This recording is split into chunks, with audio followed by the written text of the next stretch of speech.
Vamos a orar, hermanos. Oramos juntos antes de empezar.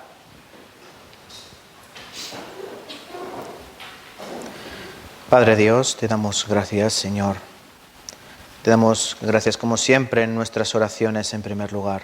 Dándote gracias por habernos dado el don de la salvación, por habernos rescatado, por haber dado luz a una vida que teníamos en tinieblas y en corrupción, por habernos mostrado esa salvación tan perfecta y tan preciosa a través de nuestro Señor y Salvador Jesucristo, el cual desechó la forma de Dios para tomar forma de hombre, y el cual desechó también su propio cuerpo y tomó la cruz y murió por nuestros pecados, para que toda transgresión tuviera su paga, para que todo pecado fuera restaurado y limpiado. Por eso te damos gracias, Señor, porque tú lo has hecho, no porque nosotros nos merezcamos algo, nosotros no merecemos nada, sino tu juicio, y merecemos el castigo eterno debido a nuestras concupiscencias y a nuestros pecados. Pero, Señor, tú has tenido misericordia al ver ese destino seguro del hombre y nos has rescatado de esa vana manera de vivir. Por eso te damos gracias. Y te damos, Señor, también gracias porque, aparte de salvarnos, tú nos has dejado en un lugar seguro que es la iglesia. Un lugar donde nos encontramos los hermanos, los creyentes, donde se encuentra el cuerpo de Cristo y donde nosotros podemos crecer como el bebé crece dentro de la familia, nosotros crecemos sanamente dentro de la iglesia. Por eso te damos gracias, Señor, por todos estos hermanos que tú nos has dado en esta tierra, y te damos gracias también porque tú nos permites que podamos aprender un día más tu palabra. Ayúdanos, Señor, a que nuestras debilidades no afecten a esta enseñanza, a que nuestros problemas, aflicciones, nuestras dolencias, todo aquello que pertenece al mundo no nos interrumpa en esta hora, sino que tengamos un corazón abierto a tu palabra y que cada detalle, que cada coma, que cada tilde de ella pueda entrar y obrar dentro de nuestras vidas. Porque de eso se trata, Señor. No se trata solo de escuchar, sino se trata de escuchar y hacer, escuchar, hacer, escuchar y hacer. Por eso te pedimos, Señor, que nos des la fuerza necesaria para poder obrar. Ayuda también, Señor, a los labios del que predica, para que a través de estos labios, no son merecedores de tu salvación, Señor, pero que a través de estos labios se pueda predicar tu palabra, esa palabra viva y eficaz, que es más cortante que espada de dos filos. Ayuda también a los hermanos que hoy no están entre nosotros. Hay algunos que están enfermos, otros están trabajando, otros estarán durmiendo. Pero, Señor, cualquiera que sea su situación, dales un corazón preparado, dales un corazón provisto de tu palabra. Y, Señor, restaura a todos ellos, sea cual sea su condición, enfermedad carnal o enfermedad espiritual. Señor, te pedimos que tú obres en sus vidas, porque tú tienes poder para hacer todas esas cosas. Y las demás, como siempre, las dejamos en tu santa voluntad y en tus santas manos, y oramos en el nombre precioso de nuestro Señor Jesucristo. Amén y amén. Vale, hermanos, pues hoy vamos a acudir a la palabra de Dios para que nos muestre, porque muchas veces no sabemos cómo debe vivir un cristiano, cómo debe vivir un creyente, pero ¿en relación a qué? Pues, ¿cómo debe vivir una persona en relación a su condición de pecador, a su condición pecaminosa? Porque todos tenemos una condición que se llama pecado. Aunque hemos sido salvados del infierno y hemos sido lavados de nuestros pecados, aún así todavía seguimos viviendo en un cuerpo que tiene tendencias pecaminosas, un cuerpo que es débil, un cuerpo que anhela muchas veces lo anterior y que en algunas ocasiones nos hace caer. Entonces, ¿cómo debe vivir un cristiano a la luz de esta realidad? Es decir, a la luz del pecado, ¿cómo debo vivir yo? O en otras palabras, si quieren poner título a la predicación de hoy, pues sería: confiesa tu pecado. Porque esta es la pregunta que muchas personas hacen. Cuando yo recibo la salvación, ¿cómo debo vivir? Porque yo voy a volver a cometer pecado. Entonces, ¿qué tengo que hacer con ese pecado? ¿Está perdonado o no está perdonado? ¿Están perdonados todos los pecados? ¿Sí? ¿El pecado del pasado está perdonado? ¿El pecado del presente está perdonado? ¿el pecado del futuro está perdonado? Eso dice la Biblia.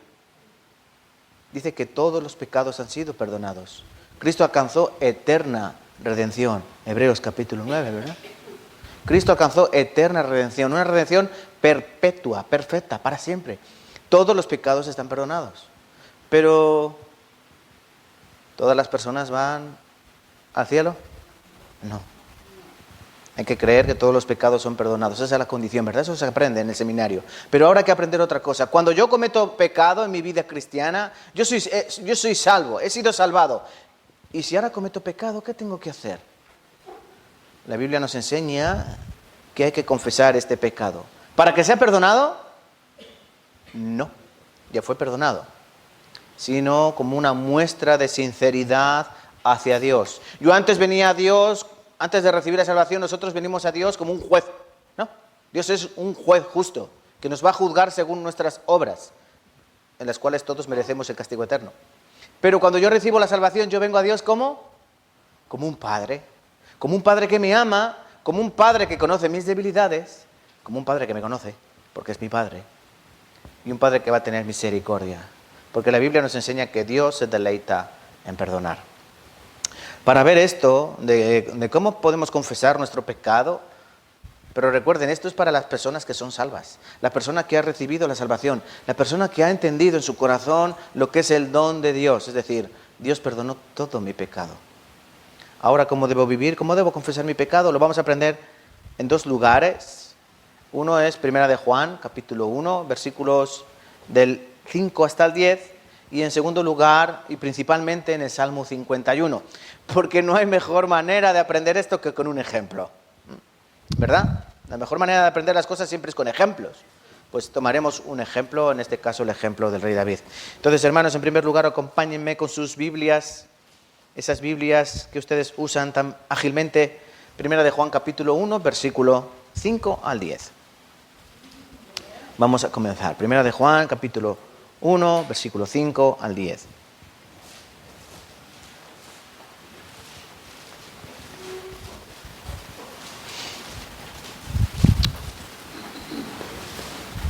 Primero de Juan, primera carta de Juan, capítulo 1, versículo 5 al 10. Os voy a leer yo, ¿vale?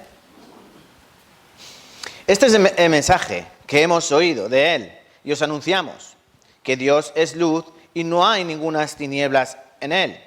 Si decimos que tenemos comunión con Él y andamos en tinieblas, mentimos y no practicamos la verdad. Pero si andamos en luz, como Él está en luz, tenemos comunión unos con otros y la sangre de Jesucristo, su Hijo, nos limpia de todo pecado. Si decimos que no tenemos pecado, nos engañamos a nosotros mismos y la verdad no está en nosotros. Si confesamos nuestros pecados, Él es fiel y justo para perdonar nuestros pecados y limpiarnos de toda maldad. Si decimos que no hemos pecado, le hacemos a Él mentiroso y su palabra no está en nosotros. Su palabra no está en nosotros. No sé si os acordáis, hace algunas semanas estuvimos aprendiendo acerca de la verdadera comunión, ¿verdad? La verdadera comunión. Dentro de la iglesia hay una cosa muy importante, hay 4 cosas importantes, ¿verdad? Oración, palabra, evangelización y comunión. Dentro de ellas la comunión estuvimos aprendiendo más meticulosamente, ¿no? Y donde vimos que la comunión verdadera es con Dios. Aquí en 1 de Juan, en los versículos del 1 al 3, nos enseña eso, que la verdadera comunión comienza con Dios. ¿Y cómo puedo yo tener una verdadera comunión con Dios si Dios es luz? Yo tengo que estar en luz, ¿no? Si yo ando en tinieblas, yo no puedo tener una verdadera comunión con mi Padre, porque Dios es santo, santo, santo. Y si yo vivo en pecado, yo no puedo tener una verdadera comunión con Él. Esta carta de Juan se escribió a algunas iglesias en las cuales habían entrado encubiertamente, como dice la palabra, algunas enseñanzas erróneas. Yo no sé si han escuchado alguna vez la palabra gnóstico. No agnóstico. Agnóstico es un término y gnóstico es otro. ¿Qué es un agnóstico? Un agnóstico es una persona que Dios ni fu ni fa. Le da igual. No es que ni cree en Dios ni no cree en Dios. Simplemente le da igual que Dios exista. Esa es una persona agnóstica. Literalmente la palabra agnosis significa desconocimiento, es decir, una persona que no sabe si Dios existe o no existe, ni sabe ni le importa.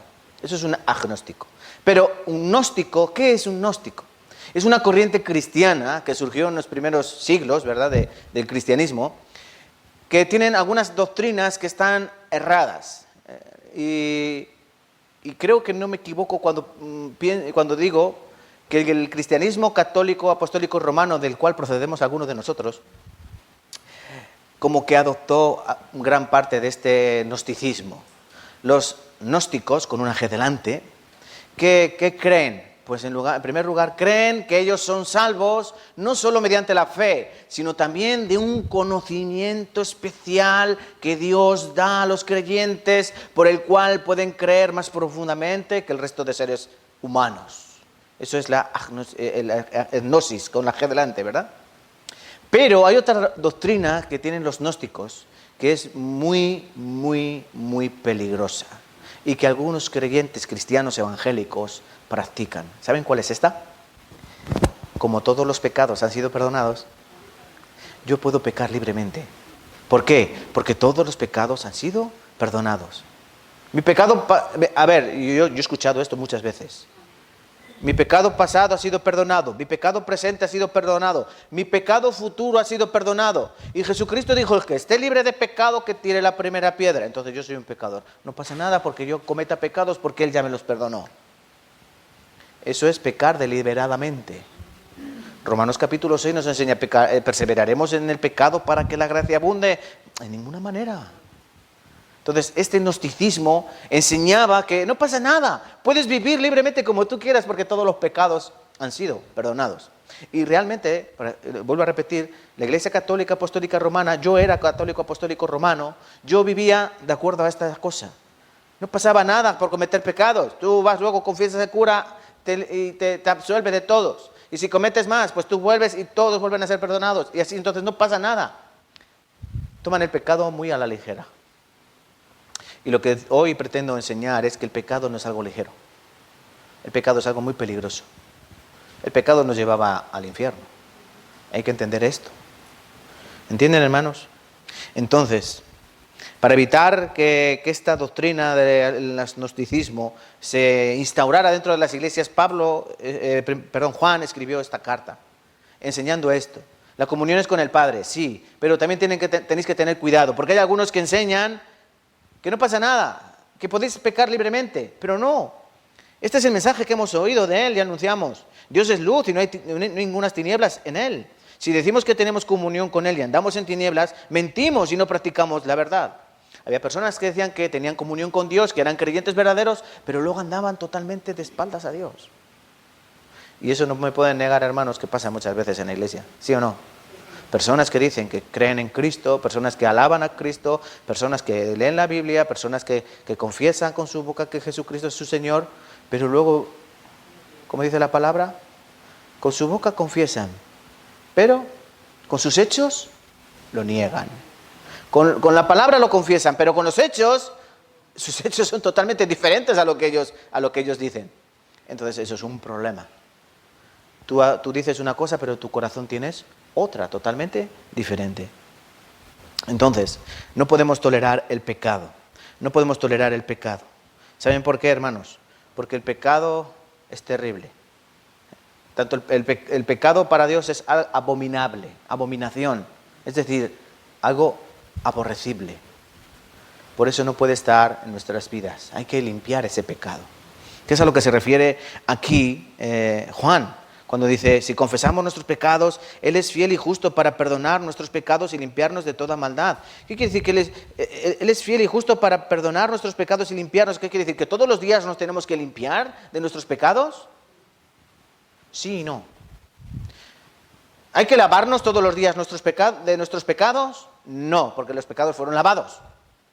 Pero yo tengo que ir a Dios para que Él me limpie. Sí.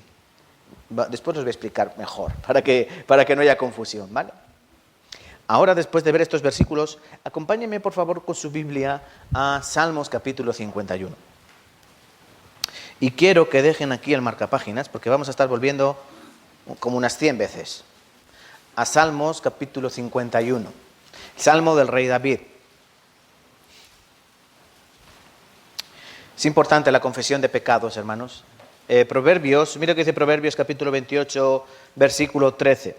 El que encubre sus pecados no prosperará, mas el que confiesa y se aparta alcanzará misericordia. Salmos capítulo 51, ¿lo tienen? No, ese lo he recitado yo, Proverbios 28, 13. El que cubre su pecado no prosperará, mas el que los confiesa y se aparta, este alcanzará misericordia. Pero el texto que yo busquen es el Salmo 51. Salmo 51.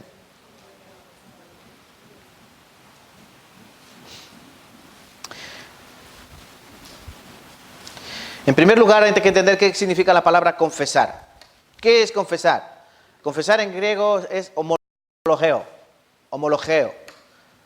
que significa decir lo mismo, es decir, estar de acuerdo con una cosa, es decir, yo opino lo mismo que tú. Entonces, confesar ante Dios es decir, sí, yo estoy de acuerdo con tu ley, es decir, yo estoy de acuerdo con tu palabra, tú tienes razón, Dios. Eso es confesar.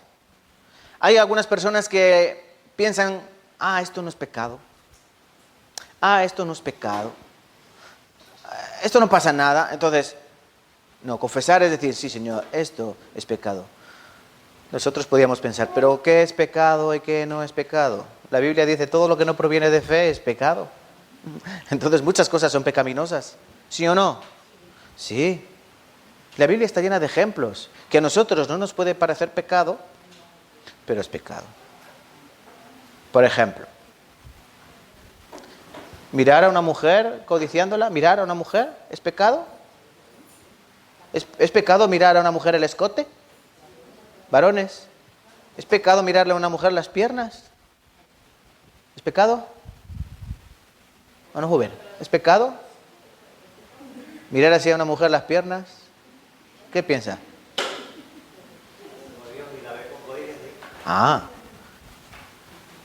Uno mira las piernas codiciando lo que hay después de las piernas. Uno mira el escote codiciando lo que hay debajo del escote. Uno cuando mira a una mujer así es para codiciarla, ¿no? O uno cuando también nos enseña la palabra que cuando uno en su corazón, no de palabra, sino cuando tú en tu corazón aborreces a tu hermano, eres homicida, y ningún homicida tiene vida eterna permanente en él, ¿no? Entonces, wow, hay que entender bien esto del pecado. Nosotros el pecado, el nivel, la altura de pecado, nosotros la tenemos demasiado baja, ¿eh? Pero Dios, el listón, lo tiene muy alto. Por eso hay que entenderlo muy bien. El pecado es algo muy grave. Salmos capítulo 51. Os voy a leer rápidamente todo el Salmo. Yo digo que luego vamos a ir acudiendo a cada versículo para ver bien esto de cómo debemos confesar el pecado. Al músico principal, Salmo de David, cuando después que se llegó a Betsabé, vino a él Natán el profeta. Versículo 1. Ten piedad de mí, oh Dios, conforme a tu misericordia, conforme a la multitud de tus piedades, borra mis rebeliones. Lávame más y más de mi maldad y límpiame de mi pecado, porque yo reconozco mis rebeliones y mi pecado está siempre delante de mí. Contra ti solo he pecado y he hecho lo malo delante de tus ojos, para que seas reconocido justo en tu palabra y tenido por puro en tu juicio. He aquí en maldad he sido formado y en pecado me concibió mi madre. He aquí tú amas la verdad en lo íntimo y en lo secreto me has hecho comprender sabiduría. Purifícame como hisopo y seré limpio. Lávame y seré más blanco que la nieve. Hazme oír gozo y alegría y se recrearán los huesos que has abatido. Esconde tu rostro de mis pecados y borra todas mis maldades. Crea en mí, oh Dios, un corazón limpio y renueva un espíritu recto dentro de mí. No me eches de delante de ti, ni quites de mí tu Santo Espíritu. Vuélveme el gozo de tu salvación y espíritu noble me sustente. Entonces, solo entonces, enseñaré a los transgresores tus caminos y los pecadores se convertirán a ti. Líbrame de homicidios, oh Dios, Dios de mi salvación. Cantará mi lengua tu justicia. Señor, abre mis labios y publicará mi boca tu alabanza. Porque no quieres sacrificio, que yo lo daría, No quieres holocausto. Los sacrificios de Dios son el espíritu quebrantado y el corazón contrito y humillado. No despreciarás tú, oh Dios. Haz bien con tu benevolencia, Sión, edifica los muros de Jerusalén, entonces te agradarán los sacrificios de justicia, el holocausto u ofrenda de todo quemada, entonces ofrecerán becerros sobre tu altar. Este es el Salmo 51 del rey David. Y como dice aquí al principio del Salmo, este Salmo David lo escribió después de llegarse a Betsabé. Y para las personas que no conozcan esta historia, el rey David tenía muchas mujeres. Tenía mujeres y concubinas, tenía muchas mujeres con las cuales él podía dormir, y él podía tener sus relaciones íntimas. Muchas mujeres, ¿vale? Pero dentro del palacio dice que un día, en el tiempo en que los reyes salen a la guerra, él no salió a la guerra. En el tiempo en que los reyes no salen a la guerra, el rey David no salió a la guerra y se quedó echado a la siesta. Al caer la tarde, él se levantó de su lecho, se asomó por la terraza del palacio y vio una doncella que se estaba bañando. Él la codició con sus ojos. ¿Quién es ella? Ella es Betsabé. Betsabé, ¿quién es Betsabé? Pues es la mujer de tu general, Urías. Tu general Urías es su esposa. Ah, pues no está mal la chica. Por favor, subidla. Él tomó a Betsabé. Teniendo muchas, él tomó a esa, que no le correspondía porque estaba casada. Ella quedó embarazada. David, al conocer esto, hizo llamar a Urías. Urías, por favor, ve, te doy unos días de vacaciones. Ve con tu mujer y duerme con ella. ¿Para qué? Para tapar su pecado. Para tapar su pecado. Urías dormía con su mujer y él iba a pensar que lo que venía en el vientre era fruto de su relación con su esposa. Y David diría, oh, qué bien que lo he hecho. Taparía su pecado. Pero no sabía que Urías iba a ser más fiel que él. Urías se quedó a la puerta de su casa. No pasó. Dijo, ¿está mi ejército batallando en la guerra y yo voy a estar aquí durmiendo con mi esposita? No, no pasaré. Y David hizo... Entonces ideó otro plan. Vale, mandó una carta con los soldados y con los generales y dijo, cuando en lo más recio de la batalla veáis las flechas volando y las lanzas, entonces poner a Urías delante para que muera. Obviamente fue dada esta orden, en lo más recio de la batalla, Urías murió. Entonces, libremente David pudo tomar a Betsabé como esposa.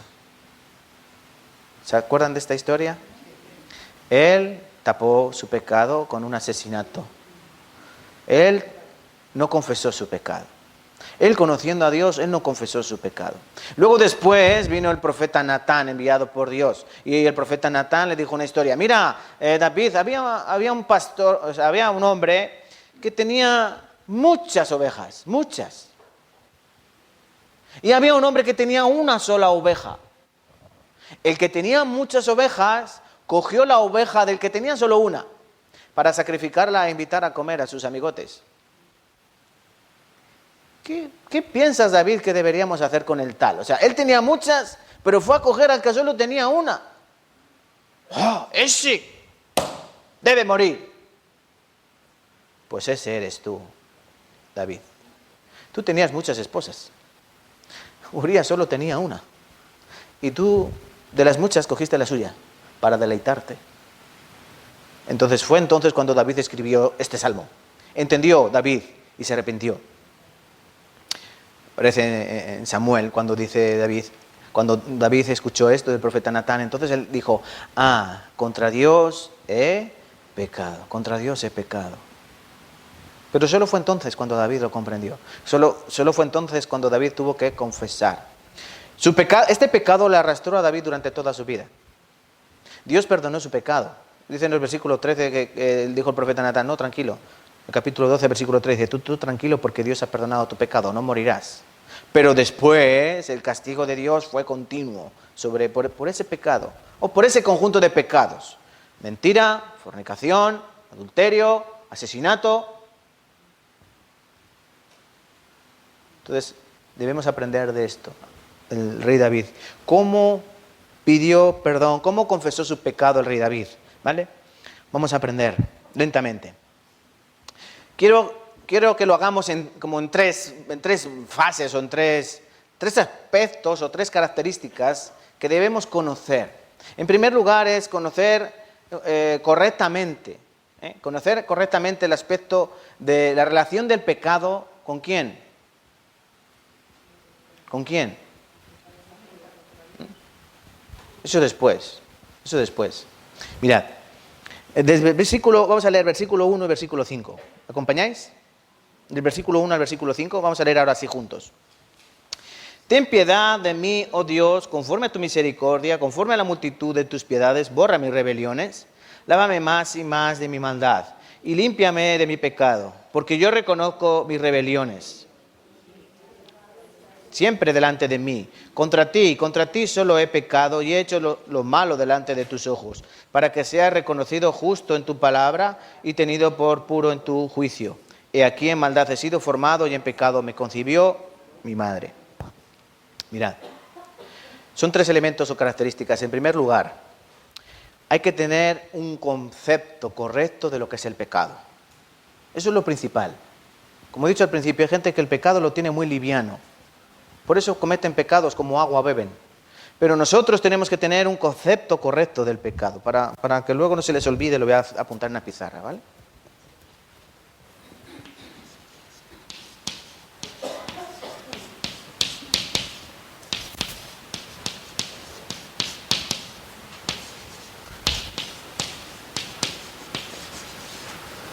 Un concepto correcto del pecado, en primer lugar. ¿Qué es esto de tener un concepto correcto del pecado? En primer lugar, ¿saben qué significa la palabra pecado?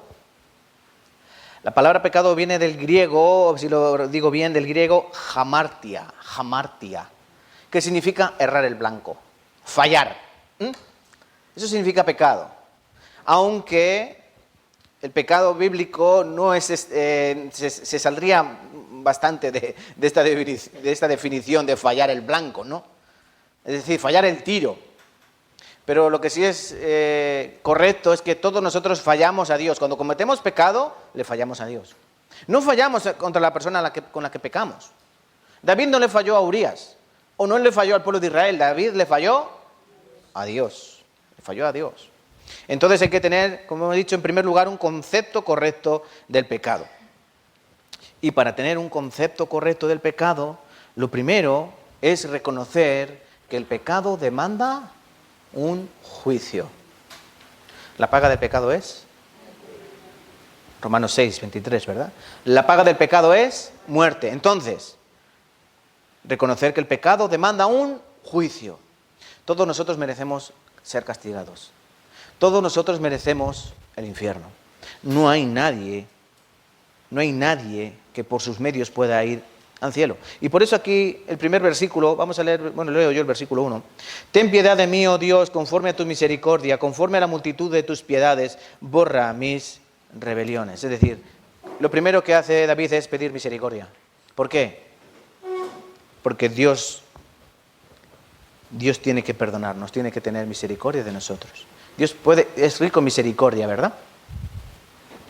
Por eso nosotros debemos reconocer que no merecemos ser perdonados. ¿Alguno de ustedes merece ser perdonado?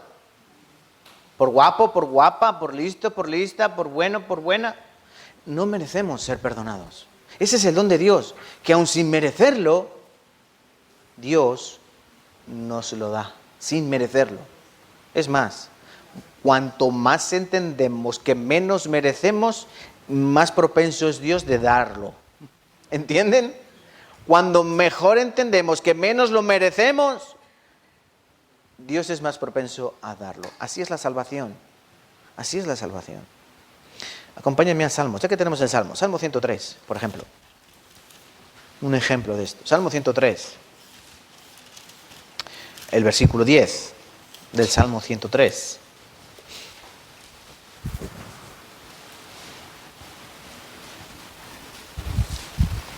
Salmo 103, versículo 10. Vamos a leer juntos. No has hecho con nosotros conforme a nuestras iniquidades, ni nos has pagado conforme a nuestros pecados. ¿Ven? Si Dios nos pagase conforme nos merecemos, ¿qué merecemos? Literalmente, literalmente, el infierno merecemos. Si Dios nos pagase conforme merecemos, no merecemos otra cosa que no sea el castigo eterno. Pero aquí dice que no ha hecho con nosotros conforme a nuestras iniquidades, sino que ni nos ha pagado conforme a nuestros pecados. Y el Salmo 130, versículo 3, también acompáñenme por favor con sus Biblias.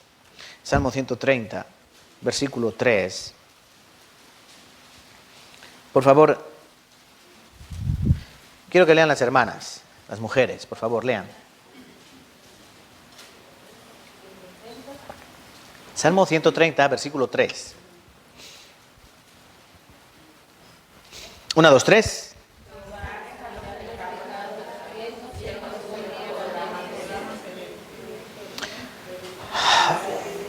Salmo 130, versículo 3. Ja. ¿Qué es ja? Es una abreviatura, ¿no? Jehová. Si mirares a los pecadores, ¿quién, oh Señor, podrá mantenerse? Si mirares a los pecadores, ¿quién, oh Señor, podrá mantenerse? ¿Quién puede decir, limpio estoy de mi pecado? ¿Quién puede decir, he limpiado mi maldad? Nadie. Y Dios, si estamos en presencia de Dios, ¿quién podrá mantenerse? Nadie. Por eso nosotros necesitamos reconocer que el pecado demanda juicio. El pecado, la consecuencia del pecado es juicio. Pero el diablo quiere que nosotros no confesemos este pecado. ¿Saben lo que quiere el diablo? El diablo quiere que tú te sientas culpable. Y el diablo quiere que tú te escondas. Y el diablo quiere que tú no te acuerdes de la misericordia de Dios. Eso quiere el diablo. Por eso muchas personas ocultan muchos pecados, no los confiesan. Hay que entender bien la palabra confesar. No quiere decir que tú cometas un pecado y que lo tengas que pregonar. No se trata de pregonar el pecado, de decir a cada una de las personas que pertenecen a tu iglesia, oye, que yo he hecho esto, oye, tal. No, se trata de, ante Dios, abrir tu corazón y decirle, Jehová, contra ti he pecado, como esto. Y aunque esto yo pensaba que no era pecado, resulta que sí es pecado y también lo confieso ante ti. Porque es ante Él ante quien hay que confesar los pecados, ante Dios. No hay que ir al hombre, no hay que ir al cura a que te perdone los pecados, porque Dios es el perdonador. Aunque sí la Biblia enseña que también nosotros tenemos que confesar los pecados unos a otros, ¿verdad? Pero con un objetivo. ¿Cuál es el objetivo de que yo a un hermano le confiese mi pecado? Me busco a la hermana, como yo no me atrevo a decírselo a toda la iglesia, me busco a la hermana más chismosa, se lo cuento para que esta hermana lo airee y me quita el trabajo. Mire, no. Se trata de yo buscar una persona de confianza, porque es un pecado que a mí me está costando mucho quitármelo de mi vida. Buscar a alguien de confianza que no lo va a pregonar y que esa persona con su oración me ayude a quitar ese pecado de mi vida. ¿Entienden? Por eso se trata de confesar los pecados unos a otros, para que otra persona ore por ti para quitar esa cosa que está manchando tu informe ante Dios. No tu salvación no la vas a perder, pero tu vida cristiana no va a estar en orden. Por eso tú necesitas la oración de otros hermanos. Y nada mejor que saber un hermano si tienen que orar por tu sanidad, o tienen que orar por tus vicios, o tienen que orar por tus debilidades, o tienen que orar por lo que tengan que orar. Por eso confesar unos a otros. Pero no hay mejor perdonador que Dios, porque Él es amplio en perdonar. Entonces, esto es en primer lugar. El concepto correcto del pecado tiene que reconocer que el pecado demanda juicio. Y también tiene que reconocer que el pecado demanda limpieza. ¿Entendéis esto? Un concepto correcto del pecado tiene que demandar limpieza. Es decir, cuando yo sé lo que es el pecado correctamente, yo tengo que entender que ese pecado tiene que ser limpiado. No puede permanecer en mí. La Biblia muchas veces muestra el pecado como una enfermedad. ¿Cuál es? La lepra, ¿verdad? Muestra el pecado como la lepra. La lepra era una enfermedad que no podía ser curada. La lepra genuina, la lepra verdadera. La lepra verdadera no tiene cura si no obra Dios. Y era comparada con el pecado, las manchas del pecado. Por ejemplo, en Isaías capítulo 53, cuando nos dice que nosotros por su llaga fuimos curados, la llaga nos muestra las llagas que cubrían el cuerpo de los leprosos. ¿Entienden? Cuando Él también dice que Él nos venda nuestras heridas, también nos muestra esta enfermedad de la lepra, porque los leprosos tenían que vendar sus heridas para que la infección no avanzara rápidamente. Entonces, el pecado es como una lepra que se extiende por todo tu cuerpo. Si tú no la quitas, se va a extender por todo tu cuerpo y va a manchar todo tu cuerpo. Todo tu cuerpo va a estar corrupto. Acompáñame a San Juan, capítulo 13. San Juan. Porque Cristo nos enseña algo muy importante. Bueno, todo lo que nos enseña es importante, pero para que entendamos bien, San Juan capítulo 13. San Juan capítulo 13, y no malentendamos los versículos de la Biblia. San Juan capítulo 13, versículo 10.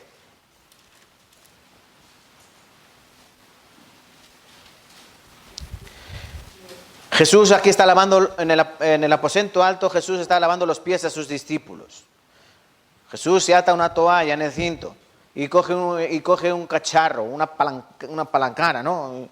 Un cuenco lleno de agua. Y uno por uno va lavando los pies de sus discípulos. Pero maestro, ¿qué haces? Os voy a explicar qué estoy haciendo. Si yo, el maestro, el Señor, si yo os lavo los pies a vosotros, mis discípulos, si yo que soy mayor que vosotros, yo que soy el maestro, os lavo los pies a vosotros, así tenéis que hacer vosotros los unos con los otros. ¿Entendéis? Sí. Cuando llega Pedro, ¿qué dice? No, Señor, tú a mí no me lavas los pies. Wow, qué espiritual, ¿no? Qué profundo. No, Pedro, qué sabio. No, Señor, tú a mí no me lavas los pies. Jesús dice, Pedro, si no te lavo los pies, tú no tienes parte en mi ministerio, tú no tienes lugar en mi plan, tú no cabes. Si tú no entiendes por qué te lavo los pies, no puedes formar parte de mi equipo. Entonces Pedro dice, bueno, si es así, Señor, no solo los pies, sino lávame las manos, lávame las piernas, lávame la cabeza. Dame un completo, de pies a cabeza. Y Cristo dice, no, tranquilo, no te vengas arriba, Pedro. El que está limpio, versículo 10, ¿hemos dicho? Sí. Versículo 10, Jesús le dijo, el que está lavado, San Juan 13:10, el que está lavado, aquí podemos poner el que está salvado, porque lavado es salvado, Él nos ha lavado de nuestros pecados con su sangre, ¿verdad? Apocalipsis capítulo 1 dice, el que nos lavó nuestros pecados con su sangre, lavó, pasado, ¿no? El que está lavado, el que está salvado, no necesita sino lavarse los pies, pues todo está limpio, y vosotros limpios estáis, vosotros salvados estáis, aunque no todos. ¿Ven? Había uno que no tenía la salvación, uno que no iba a ir al cielo, era Judas Iscariote, ¿verdad?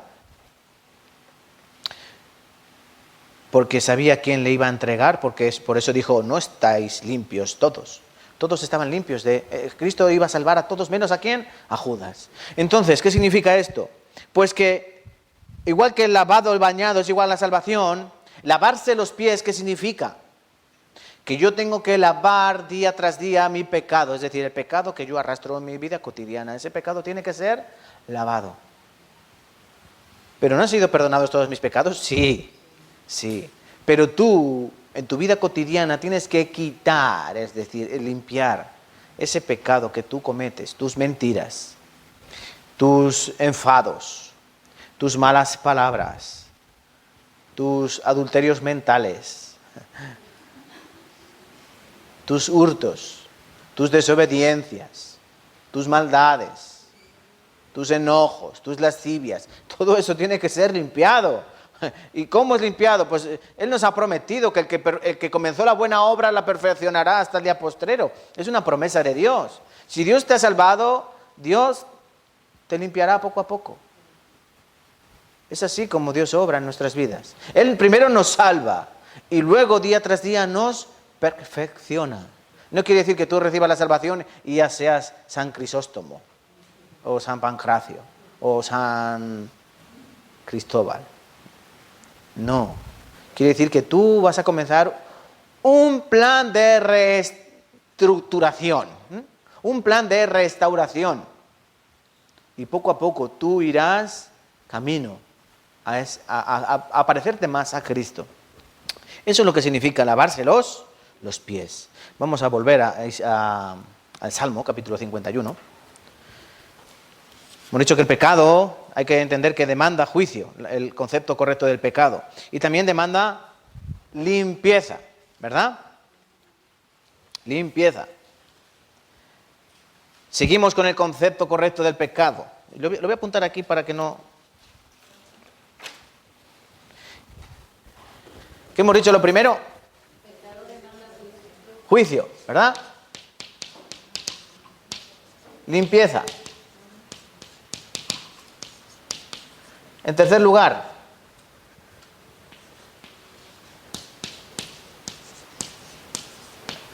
responsabilidad. ¿Qué significa esto? Un concepto correcto del pecado demanda responsabilidad. Versículo 3 y 4. Porque yo reconozco mis rebeliones y mi pecado está siempre delante de mí contra ti. Contra ti solo he pecado y he hecho lo malo delante de tus ojos para que seas reconocido justo en tu palabra y tenido por puro en tu juicio. David no culpa a nadie de su pecado. ¿David culpa a alguien de su pecado? Es que esa mujer se me insinuó. Estaba yo en una terraza y Betsabé miró para arriba y me guiñó un ojo. ¡Yujú! ¿Hizo así Betsabé? Podría haber dicho David, es que ella estaba desnuda. Ella se me insinuó. No, él no echa la culpa a Betsabé. Él, ¿a quién echa la culpa? A sí mismo. Por eso, este concepto correcto del pecado demanda nuestra responsabilidad. Es decir, nosotros somos responsables del pecado. No echen nunca la culpa del pecado a otra persona. Eso ya lo inventó alguien llamado Adán. Eso es muy antiguo. Echar la culpa del pecado es algo muy antiguo. Adán dijo, la mujer que tú me diste. Indirectamente Adán echó la culpa a Dios. Tú me has dado esta mujer, tú sabrás lo que has hecho. Tú eres Dios, yo. Señor, tienes que tener más cuidado con los regalos que tú haces. Me has dado una que no lo veo muy claro, ¿no? No, esto no es así. Esa es nuestra tendencia habitual, a responsabilizar a los demás. Pero ¿qué tenemos que hacer nosotros? Tenemos que hacer como el hijo pródigo. En Lucas capítulo 15, ¿verdad? Aparece la parábola del hijo pródigo.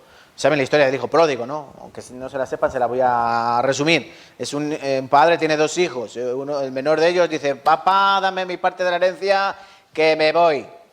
Papi, que me piro, como dicen los hijos de ahora, ¿no? Que me voy, que me piro, vampiro. Dame mi dinero. Y el padre le dio su parte de la herencia. Y este joven se fue a Benidorm, o a Ibiza, y se gastó todo en mujeres, en alcohol y en mala vida. Y después, cuando se acabó el dinero, cuando se acabó el parné, cuando se acabó la plata,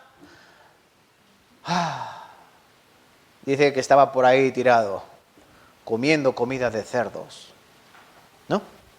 Comiendo comida de cerdos.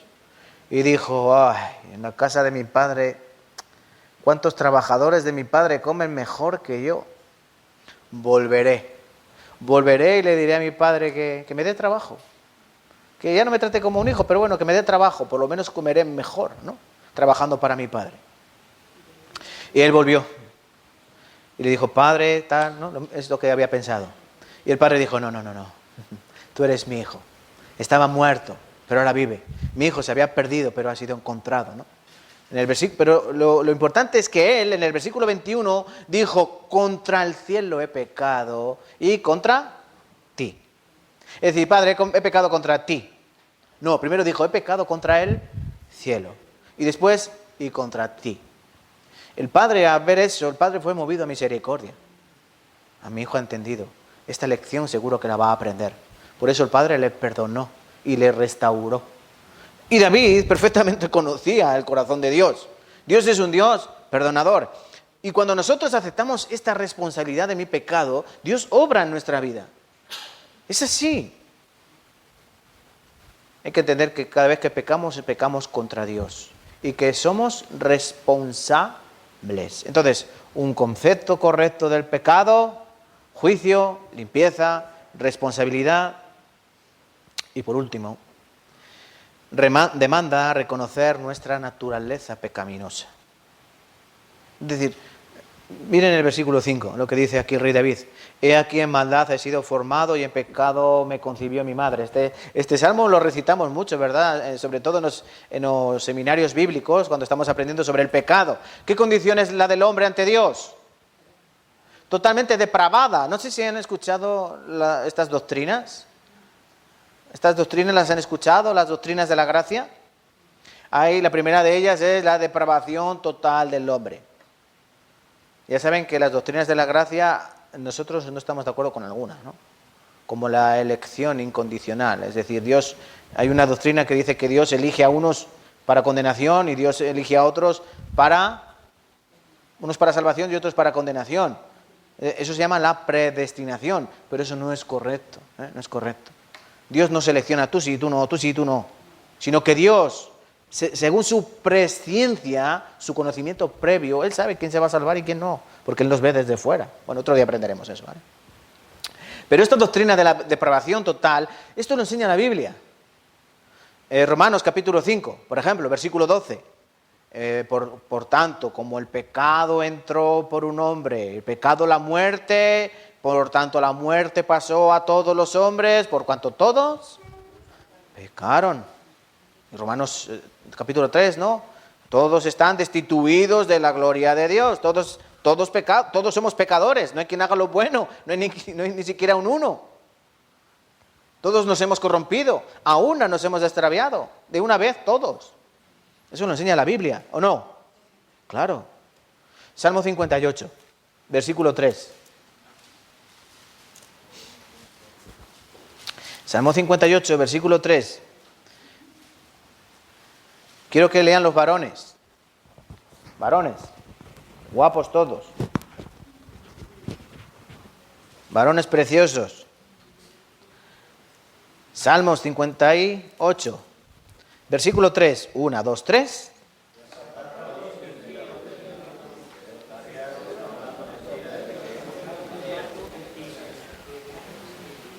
Se apartaron los impíos desde la matriz, desde la barriga de la mamá. Se descarriaron hablando mentira. ¿Cuándo? Desde que nacieron. ¿Desde cuándo mentimos? ¿Desde que hablamos? Cuando en el momento que un niño empieza a hablar, comienza a mentir sin que nadie le enseñe, porque eso lo lleva en el ADN, eso lo llevamos intrínseco, es una cosa innata. El pecado es algo innato. Nadie nos enseña a pecar. ¿O alguien les ha enseñado a pecar? Nadie enseña a pecar. Entonces nosotros tenemos que tener esto en consideración cuando confesemos nuestro pecado. Juicio, limpieza, responsabilidad y nuestra naturaleza. Nuestra naturaleza. Cuando yo vengo a Dios a confesar mi pecado, tengo que entender que yo soy digno de un juicio. Ese pecado tiene una consecuencia. ¿Pecado mortal? ¿Pecado venial? ¿Existe esto? ¿Pecados verdes? ¿Pecados rojos? ¿Pecados azules? ¿O mentiras es una mentira piadosa? ¿Mentira piadosa? No, la mentira es mentira. La mentira es ausencia de verdad. Eso no existe. Hay un juicio. Mi pecado tiene una consecuencia, que es el juicio. Como yo sé que merezco un juicio, pero Dios es misericordioso, ¿qué tengo que hacer? Pues continuar con Él. Gracias, Dios, te alabo, te admiro. No, tengo que limpiarlo. Hay que limpiarlo. Porque yo sé que eso merece juicio. Y aunque no vaya a recibir un juicio, yo tengo que ser agradecido. Y limpiar eso en mi vida. Porque el único responsable soy yo. Dios no me hizo pecador. Dios no me hizo pecador. Dios nos hizo a su imagen, a imagen de Dios, a semejanza de Dios. Pero el hombre por su corazón, tendencia pecaminosa, ¿verdad? Adán, la mujer, querer ser igual que Dios, no morirás, serás igual que Dios, conociendo el bien y el mal. El deseo, el anhelo de ser otra cosa que no eres. Nosotros somos responsables. Y somos responsables por nuestra naturaleza pecaminosa. Yo soy pecador. No puedo ver el pecado como, como soy pecador, Dios sabe que soy pecador. Por eso no pasa nada. No. Eso es una cosa que va a llevar a muchas personas al infierno. No el creer esto, sino el que van a tener una salvación falsa. ¿Puede haber salvación falsa? Sí, porque su fe no concuerda con la palabra de Dios. Tienen una falsa fe, tienen una fe muerta. ¿Entienden esto, hermanos? ¿Entienden? Hay que entenderlo muy bien. En segundo lugar, si en primer lugar hay que tener un concepto para confesar el pecado, si en primer lugar hay que tener un concepto correcto sobre el pecado, ahora hay que tener, como decía la hermana, hay que tener un concepto correcto de Dios. ¿Quién es Dios? Hay que conocer quién es Dios, cómo es Dios. Y lo que debemos conocer de Dios en primer lugar es que Dios no mira lo que mira el hombre, ¿verdad? Cuando el rey iba a ser ungido, ¿os acordáis del rey cuando iba a ser ungido? El rey... ¿Qué rey iba a ser ungido? ¿Qué dijo el profeta? No, tú no mires lo que mira el hombre. David, ¿no? Era pequeñito. Mire qué curiosidad. Saúl, el primer rey, ¿no? Era un hombre que de hombros hacia arriba superaba a todo el pueblo. Es decir, le sacaba una cabeza al más alto. Era un machote, ¿no? Un tión, podemos decir, ¿verdad? Un tío grande. Le sacaba una cabeza al más alto. Era un chico que no pasaba desapercibido. Un buen rey, ¿no? Es como el rey de España. No dirán que no tiene buena percha el rey de España, ¿eh? Nuestro Felipe VI es mucho Felipe. Cuando salen las fotos con otros presidentes y otros reyes, esa altura, esa percha, esa barba, ¿qué pasa? ¿Sí o no? Eso pasó con el rey Saúl. Fue escogido por su aspecto físico. ¡Wow! Pero luego fracasó, porque su corazón no era recto ante Dios. ¿Y quién fue el segundo rey? David, un joven, un chavalín.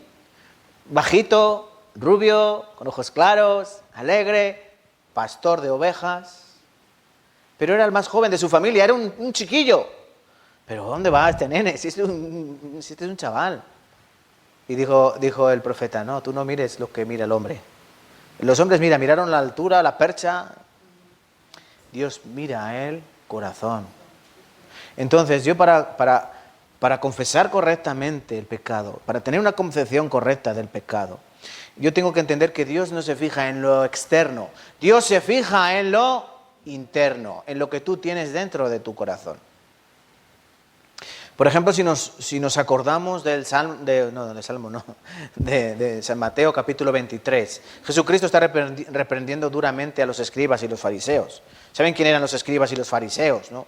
Eran los religiosos judíos, las personas morales, los intérpretes de la ley, personas que aparentemente vivían rectamente ante Dios, que podemos comparar nosotros con una persona religiosa, ¿verdad?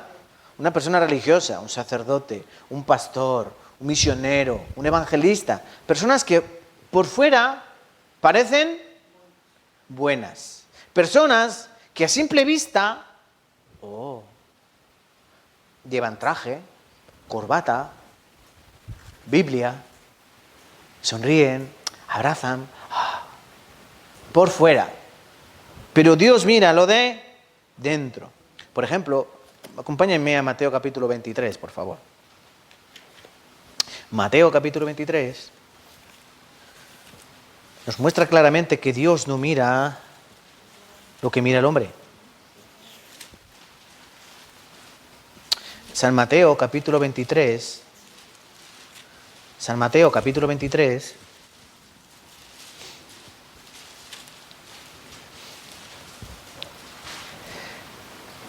Comienza así Jesucristo su ataque con una espada de 1,5 metros. Entonces habló Jesús a la gente y a sus discípulos diciendo: en la cátedra de Moisés se sientan los escribas y los fariseos. Los escribas y los fariseos, los religiosos y los moralistas. Así que todo lo que os digan que guardéis, guardadlo. La doctrina estaba correcta. Ellos enseñaban bien, no hay que hacer esto, no hay que hacer esto. Pero el problema, ¿cuál es? Guardadlo y hacerlo, mas no hagáis conforme a sus obras, porque ellos dicen y no hacen. Ellos dicen y no hacen. Atan cargas pesadas y difíciles de llevar, las ponen sobre vuestros hombros, los hombros de los hombres, pero ellos ni con un dedo quieren moverlas. Antes hacen todas sus obras para ser vistos de los hombres, pues ensanchan sus filatelias y extienden los flecos de sus mantos. Versículo 13. Mas ay de vosotros, escribas y fariseos hipócritas, cerráis el reino de los cielos delante de los hombres, pues ni entráis vosotros ni dejáis entrar a los que están entrando. Vosotros devoráis las casas de las viudas, versículo 14. Versículo 15, recorréis mar y tierra para hacer un prosélito y después le hacéis 2 veces más hijo del infierno que vosotros. Versículo 17, insensatos y ciegos. Versículo 19, necios y ciegos. Así, una y otra vez. Habla del templo, de la ofrenda del altar. Habla de que ellos limpian lo de fuera del plato. Para beber, ellos limpian lo de fuera para que se vea limpio. Pero lo de dentro, ahí es lo que hay que limpiar. Vosotros limpiáis el vaso y el plato, pero lo de dentro, ¿qué? Vosotros por fuera parecéis como sepulcros, blancos, resplandecientes. Como yo, vamos. Guapos, ¿no? Por fuera parecéis bien, pero por dentro, igual que un sepulcro, estáis llenos de huesos, de muerto. Oléis a podrido por dentro. Por fuera muy bonito, pero lo de dentro. Dios quiere ver lo de dentro. Dios quiere ver lo de dentro. Miren, hermanos, Dios es santo. Dios es santo. Y Dios demanda santidad a aquellos que le profesan. ¿Entendéis? Dios es santo. Sed vosotros santos. Eso pidió Dios al pueblo de Israel, ¿no? Yo soy santo. Vosotros sed pecadores. No. Yo soy santo. Vosotros sed santos. De hecho, los creyentes, la Biblia nos llama los santos. Si tú has recibido la salvación, tú eres santo para el Señor. Para otra persona tú puedes parecer una persona común. Para Dios tú eres santo. Pero, vuelvo a repetir, Dios demanda de nosotros santidad. Varios versículos quiero que veamos. Santiago capítulo 4, por ejemplo. Santiago 4. Si queréis os leo yo para ir más rápido. Santiago capítulo 4, versículo 8. Santiago 4, versículo 8. Acercaos a Dios y Él se acercará a vosotros. Pecadores, limpiad las manos. Y vosotros los de doble ánimo. Esto es muy común, el doble ánimo. Ahora estoy bien, ahora estoy mal, ahora estoy bien, ahora estoy mal. Los de doble ánimo. Purificad vuestros corazones. Vuelvo a leer. Acercaos a Dios y Él se acercará a vosotros. ¿Cómo me acerco yo? Buscando la santidad. Intentando ser más parecido a Él. Obviamente yo no me puedo acercar a Dios ocultando mi pecado. Yo no me puedo acercar a Dios atesorando pecado en mi vida. Yo no puedo atesorar. Es más, yo me tengo que despojar. ¿Atesorar qué? ¿Qué hay que atesorar? Haceos tesoros en el cielo, ¿no? A través de las obras, de las buenas obras que Él preparado de antemano. Eso es lo que tenemos que atesorar. ¿Pero de qué tenemos que despojar? De las malas obras. Del viejo hombre que está viciado, ¿verdad? Entonces aquí Santiago 4:8 dice, acercaos y Él se acercará a vosotros. Pecadores, limpiad las manos, y vosotros los de doble ánimo, purificad vuestros corazones. En Hebreos capítulo 12, versículo 14 dice: seguid la paz con todos y la santidad, sin la cual nadie verá a Dios. Eso dice Hebreos 12, 14. Buscad la paz con todos y la santidad, sin la cual nadie verá a Dios. Proverbios 4, 18 también dice que la senda del justo, ¿cómo es? Como la luz de la aurora. La senda de los justos es como la luz de la aurora, que va en aumento hasta que el día es perfecto. La senda del justo, es decir, el camino del creyente. ¿Cómo es el camino del creyente? ¿O cómo debe ser el camino del creyente? Debe ser como la luz de la aurora, la luz del amanecer, que va cada vez en aumento, cada vez es más de día, ¿no? El sol no sale de golpe, el sol poco a poco se va mostrando. Eso se llama amanecer, ¿verdad? O aurora. Así es la senda del justo. El justo poco a poco irá a más, a más, a más. Más resplandecer. Menos pecado, menos tiniebla, más luz. Vosotros sois luz, dijo Cristo. Vosotros sois luz. Entonces, el que está en luz, ¿cómo puede vivir en tinieblas? El que dice ser luz, no puede vivir en tinieblas. Por eso la importancia de la santidad. Entonces, el concepto correcto de Dios es conocer que Él mira, ¿el qué?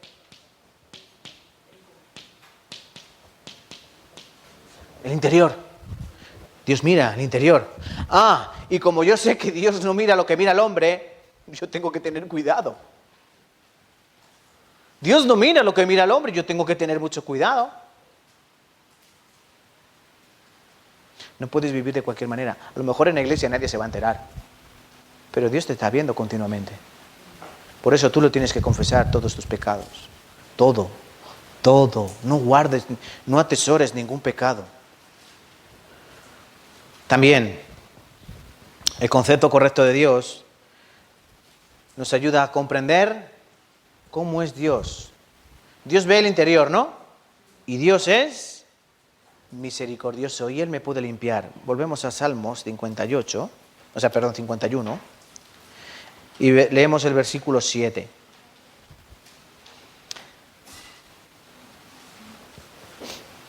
Bueno, el versículo 6 es esto que hemos estado hablando, ¿no? De que Dios ve el interior. He aquí tú amas la verdad en lo íntimo.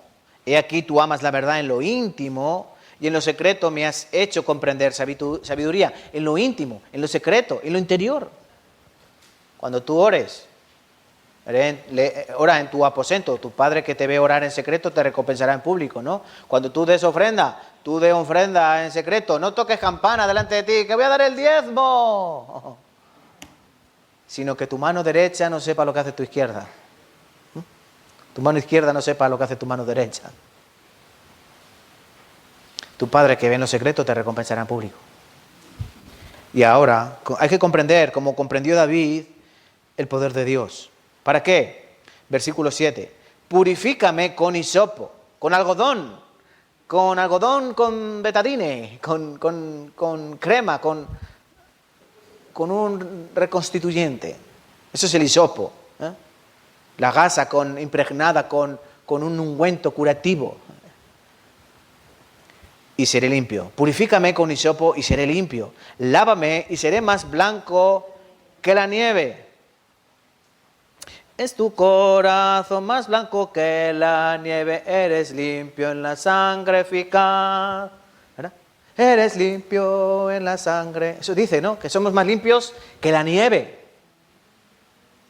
¿Por qué? Porque Él tiene poder para limpiarme. Él tiene poder para limpiarme. Dios puede limpiarnos de toda maldad, como dice Primera de Juan, ¿no? La sangre de Jesucristo, su Hijo, nos limpia de todo pecado. Él tiene el poder de limpiarme. Pero yo tengo que tener el deseo de limpiarme. Pero hay gente que no quiere limpiarse. Esto, por ejemplo, quiero explicarlo bien. Yo creo que ya lo expliqué una vez, pero lo quiero volver a explicar. La Santa Cena. Hay dos ordenanzas. En la Biblia hay dos ordenanzas para los creyentes. Una es el bautismo. ¿Cuándo me debo bautizar?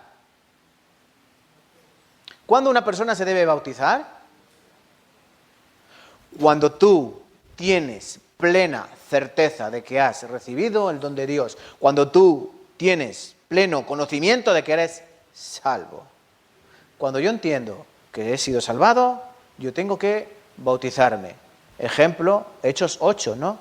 El eunuco etíope, Felipe, le evangeliza, recibe la salvación. Oye, aquí hay agua, ¿qué impide que me bautice? ¿Tú crees? Yo creo, al agua. Hay personas que dicen, no, es que yo voy a esperarme un poco, a ver si pienso que, no sé si yo me... Eso quiere decir que no has entendido la salvación. La salvación no se recibe hoy 50% de salvación, mañana 75% y subiendo. Pasado mañana ha bajado 65%. Esto no funciona así. No es como el depósito de la gasolina que tiene más o tiene menos. La salvación o la tienes o no la tienes. 100% o 0%. No hay intermedio. O vas al infierno o vas al cielo. No hay purgatorio. Entonces, cuando tú entiendes 100%, cuando tú ya eres salvo verdaderamente, porque si no lo entiendes, no. Entonces tú te tienes que bautizar. En ese mismo momento, cuando puedas. Pero no lo dejes pasar porque es una ordenanza de Dios. Hay que bautizarse. Y la segunda, la Santa Cena. ¿Cuándo se hace la Santa Cena? Cuando queramos. Porque cualquier momento es bueno para celebrar la Santa Cena. Cuando estéis reunidos, haced esto en memoria de mí, dijo Jesucristo. Nosotros lo hacemos habitualmente cuando celebramos el seminario bíblico, el último día compartimos la Santa Cena. Perfectamente lo podríamos hacer todos los domingos, no hay problema. Pero, a lo que voy yo, ¿qué pasa cuando una persona que dice que es salva y ofreces la Santa Cena y él hace...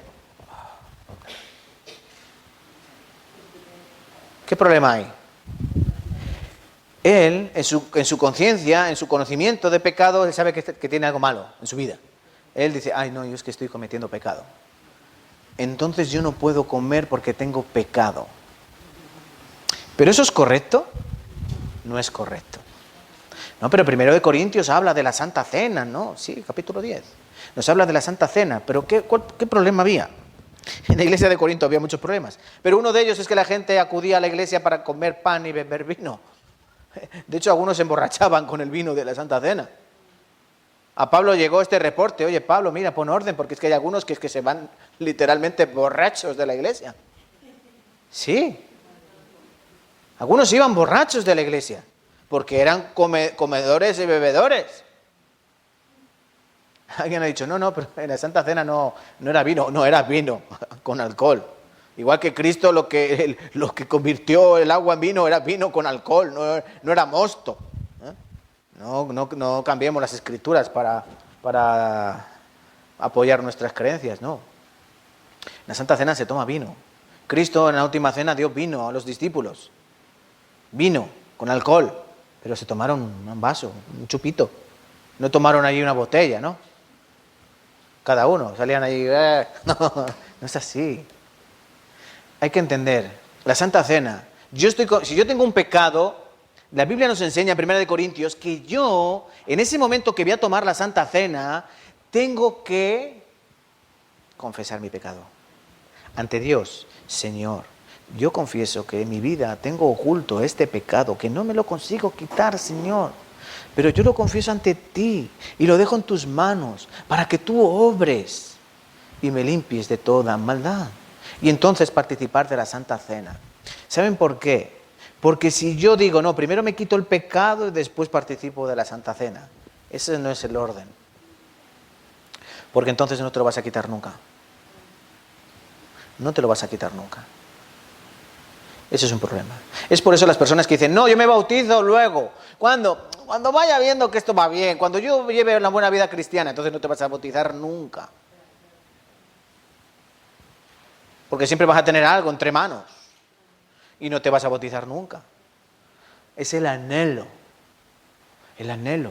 Señor, ayúdame, por favor. Por eso hay que tomar así, ¿no? Hay que comprender que Dios tiene poder para restaurarnos. Para restaurarnos. ¿O no tiene Dios poder para restaurarnos? ¿Sí o no? Sí. Versículo 7 hemos leído, ¿no? De capítulo 51. Purifícame con hisopo y seré más limpio. Lávame y seré más blanco que la nieve. Entonces, yo tengo que comprender el poder de Dios. Concepto correcto de que Dios mira al interior, el concepto correcto de que Dios tiene el poder para limpiarme mi pecado. No soy yo el que tengo que limpiar, es Dios el que tiene que obrar en mí a través de su Espíritu. Y, versículo 8 del Salmo 51. Hazme oír gozo y alegría y se recrearán los huesos que has abatido. Un corazón que tiene un concepto correcto de Dios, ¿saben qué entiende? Entiende, comprende y reconoce de que Dios disciplina. ¿Saben qué es disciplina, no? Estuvimos aprendiendo algo de la disciplina la semana pasada, ¿verdad? Aprendimos de cómo educar a nuestros hijos, ¿verdad? Según bíblicamente, cómo educar a los hijos. Estuvimos viendo muchos aspectos, muchas cosas que hay que tener en cuenta. En Hebreos capítulo 12, desde el versículo 5 al versículo 11 nos habla de esta cosa, ¿no? ¿Qué padre al hijo que ama no disciplina? Dios dice, yo reprendo y castigo a todo que tomo por hijo. Todos habéis sido participantes de la disciplina de Dios. ¿Sí o no? Sí. Si alguno no recibe la disciplina de Dios, no es hijo, es un bastardo, ¿verdad? Eso enseña Hebreos capítulo 5. O sea, Hebreos capítulo 12, perdón, versículo 5. ¿Qué nos enseña la Biblia? Que si yo cometo pecado, yo tengo que tener un concepto correcto de Dios, y si yo sé que Dios mira al interior, Dios tiene poder para limpiarme, pero que si yo no y si yo sigo cometiendo pecado, ¿Dios qué va a hacer en mi vida? Dios me va a dar. Porque yo reprendo y castigo a todo aquel que tomo por hijo. Al hijo del vecino, yo no le castigo. ¿Entienden? ¿Ustedes castigan al hijo del vecino? No, porque entonces vas a tener un problema con el vecino. Y va a haber más que palabras, ¿no? ¿Tú quién eres para decirle nada a mi hijo? Muchas veces pasa así, problemas, ¿no? Yo castigo a los míos. Al de él, que se ocupen sus padres, ¿no? Es así. Dios castiga a sus hijos. Entonces, cuando a una persona en el mundo le pasa algo malo, ¿la ha castigado Dios? No lo ha castigado Dios. Son cosas que el diablo también maneja. No es que Dios les castiga, Dios los deja. Pasan cosas porque viven en un mundo lleno de tinieblas. Pero al creyente, cuando le pasa algo malo, ¿qué es? ¿Es una prueba o es un castigo? Eso que te lo diga tu conciencia. Cuando a ti te pasa algo malo en tu vida y tú eres creyente, puede ser o una prueba de Dios que quiere fortalecer tu fe, o es un castigo de Dios por algo que estás haciendo. Entonces, examínate a ti mismo. No le preguntes a nadie, oye, ¿esto qué será, prueba o castigo? Mírate. Mírate a la luz de la palabra, mírate a la luz del Evangelio y Él te responderá. Seguramente será un castigo por algo que no estás haciendo bien. Algo que tienes malo en tu vida. Miren aquí lo que dice el salmista, lo que dice el rey David. Dice, hazme oír gozo y alegría y se recrearán los huesos que has abatido. En otra versión dice, y sanarán los huesos que tú has quebrantado. Los huesos quebrantados. Es decir, el rey David no solo estaba mal anímicamente, espiritualmente, el rey David estaba mal físicamente. ¿Entendéis esto? El pecado muchas veces hace que nosotros enfermemos también físicamente. Y esto que dice aquí de los huesos quebrados o huesos abatidos, huesos que has abatido, esto David lo sabía muy bien porque él había sido pastor. He dicho que él había sido pastor, ¿no? Cuando era joven. Y una cosa, dicen que es un mito, todos los mitos tienen algo de verdad.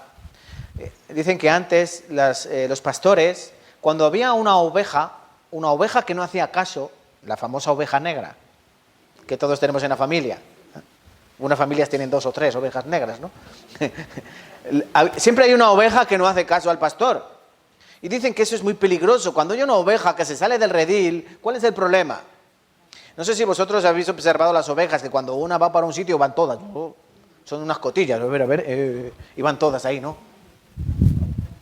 Entonces era peligroso, porque si una oveja iba a un barranco, todas iban al barranco.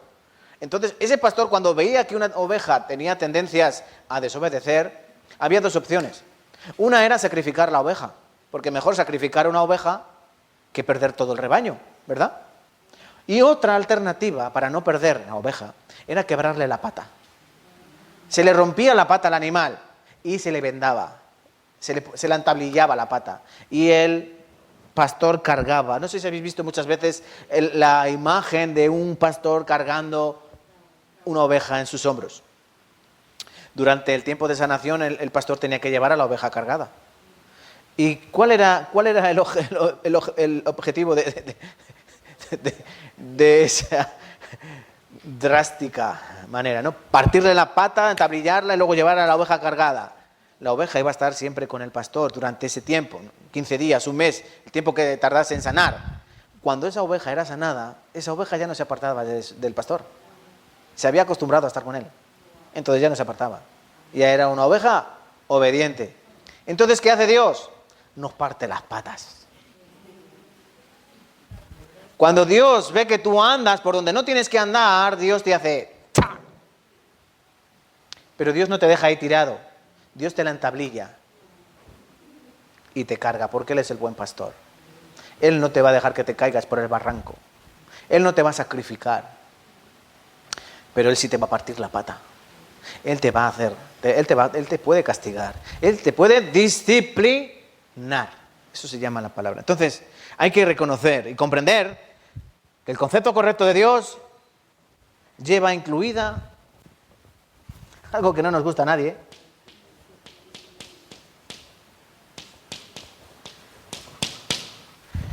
La disciplina.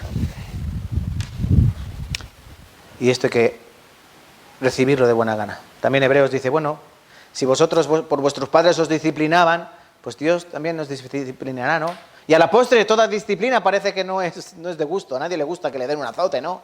Pero después, mi padre me pegó por esto, gracias, papá, ahora entiendo. La letra con sangre entra.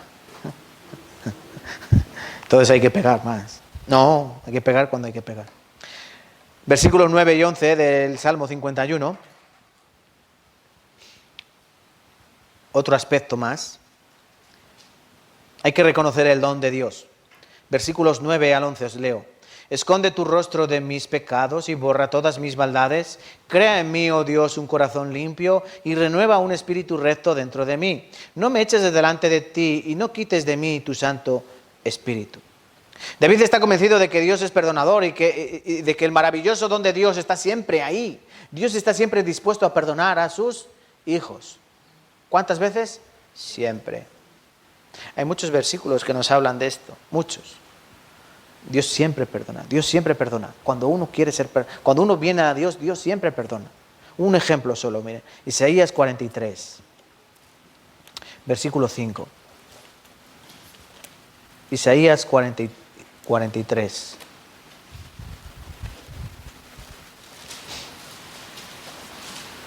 Versículo 5.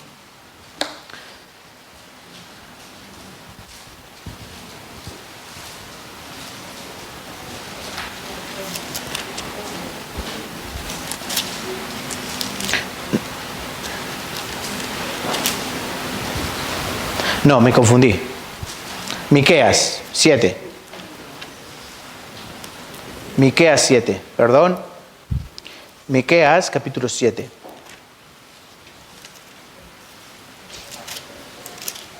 ¿Dónde está Miqueas? En la Biblia. Miqueas después de Jonás, ¿vale?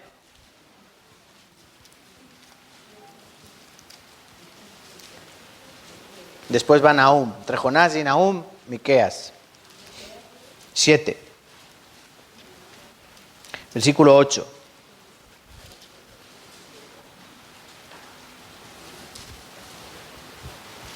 Os voy a leer yo, Miqueas 7, versículo 8. Tú, enemiga mía, no te alegres de mí, porque aunque caí, me levantaré. Aunque mora en tinieblas, Jehová será mi luz. Yo aunque mora en tinieblas, Jehová será mi luz. Dios es amplio en perdonar, amplio. Es decir, Él Él siempre tiene la mano extendida. Eso significa la palabra amplio. Él siempre tiene su mano extendida para que tú vayas a Él. Hay que reconocer que Él es Dios. Él es Dios. Y Él tiene un don perdonador. Lo que tú y yo no tenemos, lo que a ti y a mí nos falta, ese don perdonador. ¿Nos cuesta perdonar o no? Muchísimo. Nos cuesta perdonar muchísimo. A Dios no le cuesta perdonar. Él lleva en sí el perdonar todo. Pero siempre y cuando tú quieras venir a Él. Y otra cosa que quiero acerca de este versículo del Salmo 51, este versículo que dice, el versículo 11, si no me eches de delante de ti y no quites de mí tu Santo Espíritu. ¿Qué significa esto? No quites de mí tu Santo Espíritu. Esto hay que entenderlo bien. En el Antiguo Testamento el Espíritu de Dios obraba de una manera y en el Nuevo Testamento el Espíritu de Dios obra de otra. El Espíritu Santo en el Antiguo Testamento obraba. Por ejemplo, el Espíritu Santo obraba sobre los hombres, esos artesanos que iban a construir el templo. Dios obra a través de su Espíritu para que ellos tengan sabiduría y para que ellos hagan toda su obra, es decir, todas las artesanías que tenían que hacer, las hagan correctamente.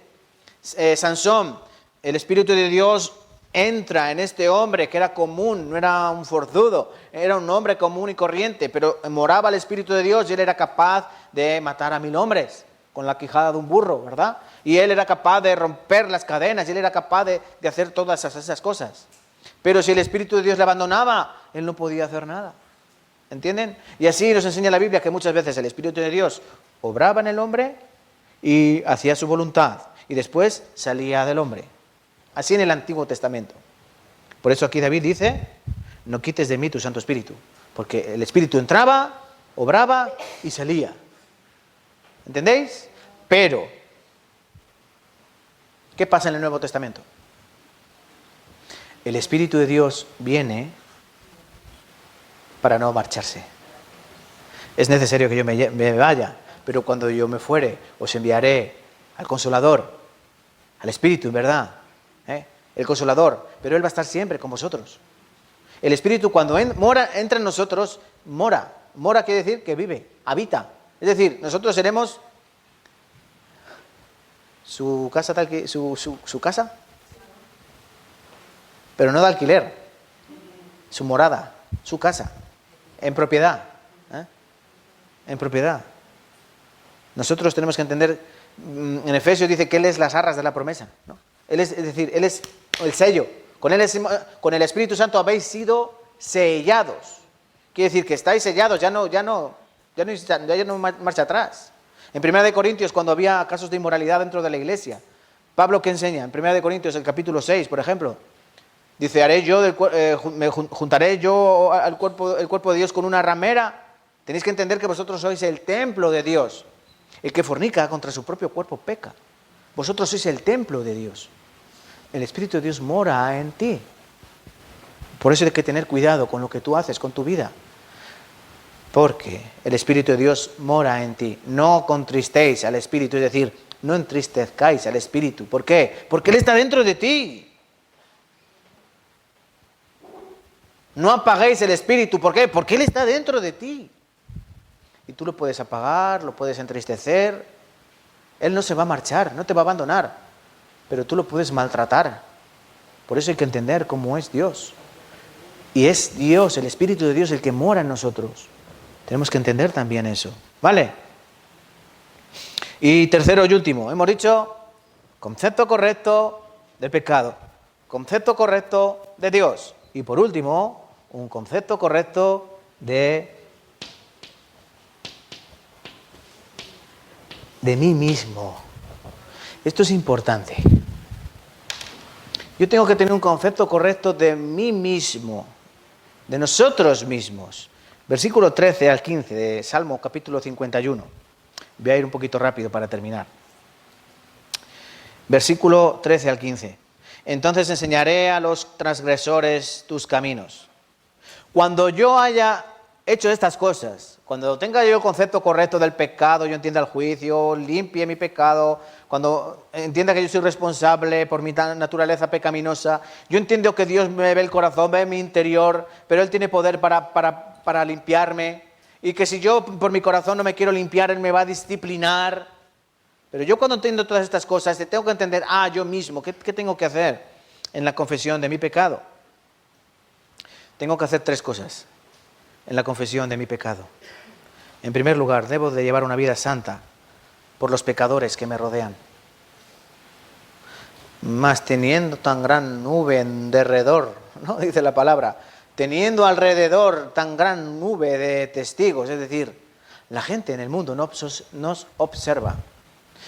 Desde el mismo momento que tú te nombras o te confiesas o te etiquetas, yo soy evangélico, por ejemplo, yo soy evangélico, yo voy a una iglesia evangélica, yo soy cristiano. La gente va a decir, ¿ah, sí? ¿Ah? A ver. Porque tú estás diciendo que eres diferente, ¿no? Cuando uno dice, yo soy cristiano evangélico, tú estás diciendo que tú eres algo diferente. ¿O no? No, yo no soy como esos, yo soy diferente. Yo voy a una iglesia, yo canto alabanzas, yo sirvo, yo soy presidente de distrito, yo tal. Tú tienes que llevar una vida santa por los pecadores que te rodean. ¿Por qué? Porque tú estás llamado a evangelizarles. Tú estás llamado a predicarles el evangelio. Pero si resulta que tú eres un atesorador de pecados, tú atesoras en tu vida pecados y los pecados florecen, se afloran, ¿no? ¿Cómo puedes ir tú a predicar a una persona cuando ve que tú vives en pecado? ¿Cómo puedes ir tú a decirle a una persona, ¡ay, Cristo transformó mi vida! Y resulta que dice, pero si tú eres el mismo de antes. Pero si sigues viviendo totalmente igual, lo único que ha cambiado en tu vida es que ahora los domingos no te quedas durmiendo, sino que vas a la iglesia. Esa es la única diferencia que veo en ti. ¿Entendéis, hermanos? Y es que esto a veces es real. Las personas que te conocen de verdad... Pregunta a las personas en tu entorno. Las personas que te rodean, ellas te darán testimonio de ello. No lo que tú pienses de ti, sino tú pregunta a las personas que te rodean, oye, ¿tú cómo me ves? No guapo, feo, ¿no? ¿Ha cambiado mi vida? Oye, ¿tú que me conocías antes? ¿He cambiado? Hay que ver esto. Por eso la importancia de llevar esta vida de santidad. ¿Para qué? Para ejemplo, para las personas de fuera. Primera de Pedro dice que nosotros somos real sacerdocio, ¿verdad? Vosotros sois un linaje escogido, real sacerdocio, nación santa. Es decir, tú eres algo especial, Dios te escogió, Dios te salvó, Dios te sanó. ¿Para qué? Como ejemplo, para que tú traigas más personas a la luz admirable. Tú sabes que el mundo está viviendo en tinieblas. Tú tienes que traerlos de las tinieblas a la luz. Pero tú no puedes ir a las tinieblas con más tinieblas. No puedes, no harás. ¿Entienden? No podemos evangelizar sin dar un buen testimonio. Por eso hay personas que les cuesta tanto evangelizar, porque no tienen un buen testimonio en sus vidas. Hay que tener un buen testimonio, ¿vale? Entonces, en primer lugar, llevar una vida santa para los que nos rodean. En segundo lugar, debo vivir santamente porque Dios es santo. Vamos a buscar Isaías, un versículo más antes de terminar. Isaías 66.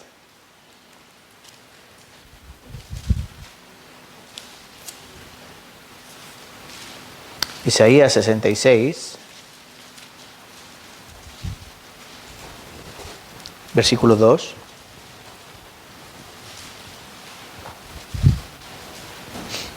Versículo 66, o sea, capítulo 66, versículo 2, os leo. Mi mano hizo todas estas cosas, y así todas estas cosas fueron, dice Jehová. Pero miraré a aquel que es pobre y humilde de espíritu, y que tiembla a mi palabra. ¿Qué es lo que mira Dios? ¿Qué es lo que mira Dios? Lean ahí. ¿Qué mira Dios? Dice que aquí, ¿de quién se agrada Dios? Del pobre y del humilde de espíritu y que tiembla a mi palabra. Del soberbio Dios no tiene misericordia. Del soberbio Dios no se apiada. Dios se apiada del humilde. En el Salmo 51 dice, ¿no? Al corazón contrito y humillado no despreciarás. Eso hay que entenderlo. Que yo tengo que vivir santamente porque Dios es santo. Y Dios ve mi corazón. ¿Sí o no? Dios ve mi corazón. Y yo tengo que ser humilde y pobre en espíritu. No sean soberbios con su pecado. Cuando confieses tu pecado, sé humilde. Sé humilde. Humíllate. Y Él te perdonará. Él te limpiará de ese pecado. Todos tus pecados fueron perdonados, pero Él te ayudará a quitar a lavar tus pies. A lavar tus pies. Y tercero y último, hay que vivir santamente a causa de los hermanos de la iglesia.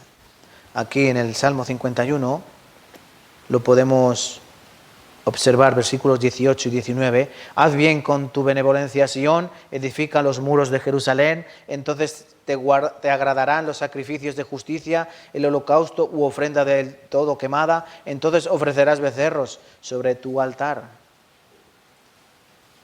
¿Entendéis? En primer lugar, concepto correcto de nosotros mismos. Lleva una vida santa, ¿con quién?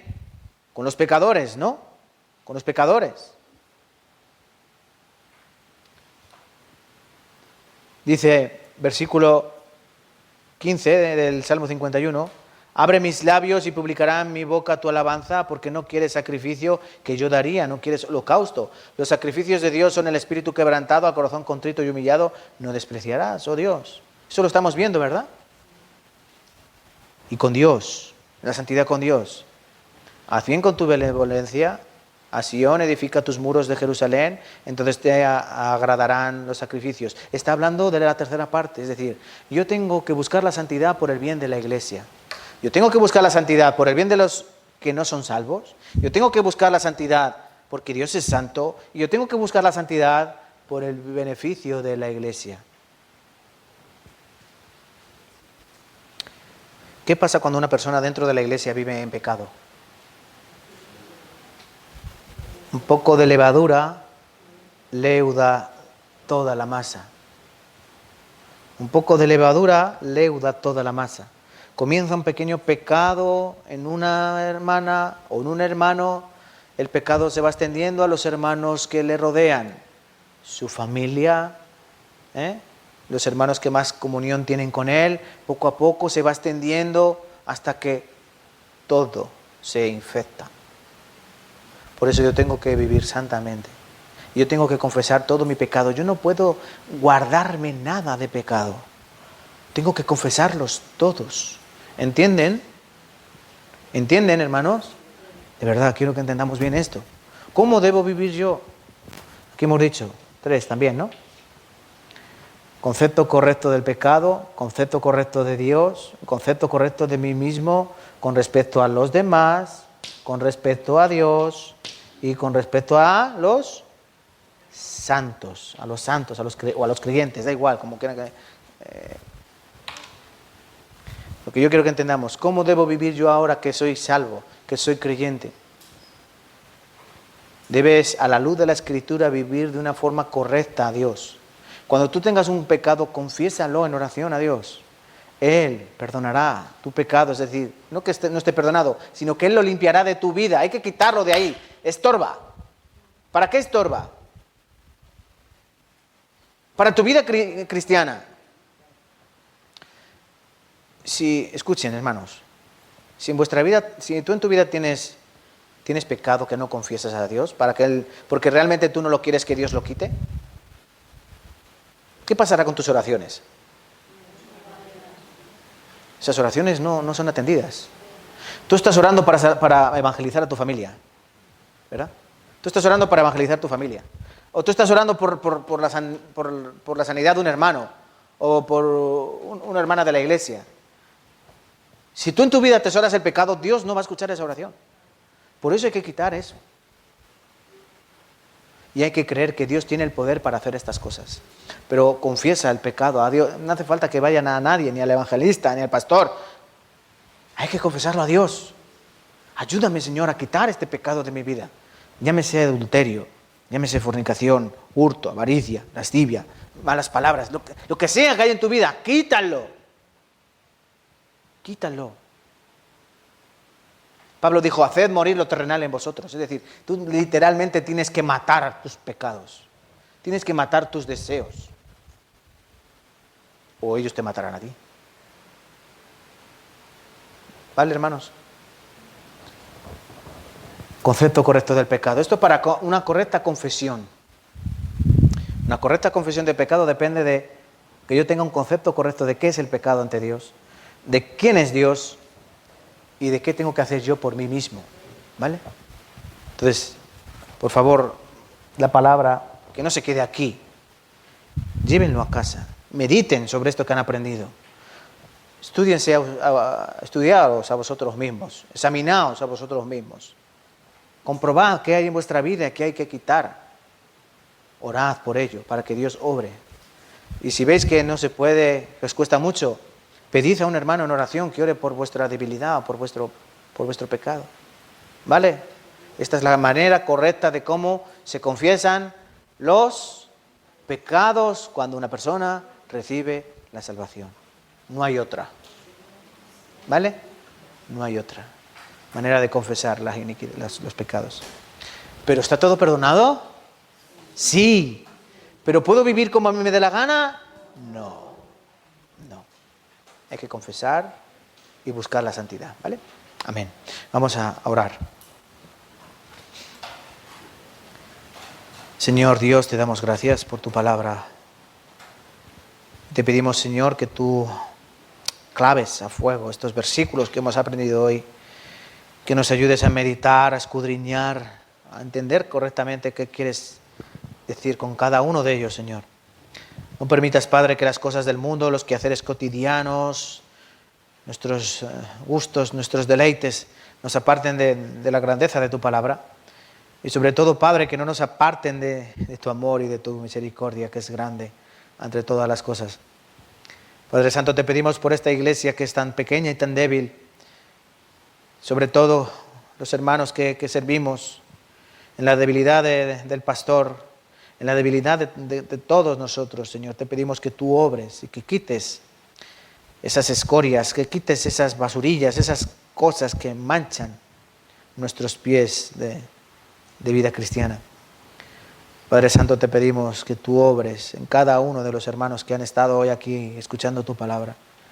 Que no se vayan todos en la misma condición en la que entraron, sino que tú obres para que vayan renovando día tras día esa obra que tú comenzaste con una salvación y una limpieza perfecta, pero que tienen que ser plenamente restauradas hasta el día de tu venida. Y hasta ese día, Señor, seguimos orando en tu nombre, en tu gloria, y damos siempre las gracias a nuestro Señor y Salvador Jesucristo. Amén y amén. Vale.